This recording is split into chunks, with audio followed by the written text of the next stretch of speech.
What I want to show here is a legal research workflow I've been running based on midpage's case law database using Claude's interface. And the question I'm addressing here is an antitrust one. Which algorithmic pricing claims survive a motion to dismiss, and what distinguishes them from the claims that get tossed? Before I walk through the output, I want to briefly talk through the structure of the prompt because I think there's significant value there. I asked Claude to work in layers. First, to search the web for recent law firm commentary on the issue. And you can see here it's pulling from the usual suspects firms like Arnold and Porter, Morgan Lewis, any firm that would typically publish client alerts when significant opinions drop. That gives you the orientation about what the legal community thinks the key issues are. Then Midpage takes the opinions cited in that commentary, and Claude goes into Midpage's database and analyzes those opinions using Midpage's tools.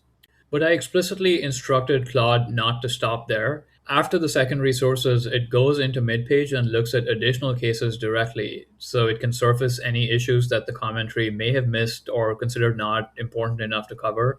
In fact, this layered approach of looking at the secondary sources first for a conceptual map and then looking at primary sources for a detailed analysis is exactly how I would research this if I were writing a memo from scratch. And what you get at the end reflects that. Here, how it's drawing the doctrinal and factual distinction between the two categories of cases, claims that survived the motion to dismiss versus those that were rejected, with supporting cases for each. That's the core of the analysis right there.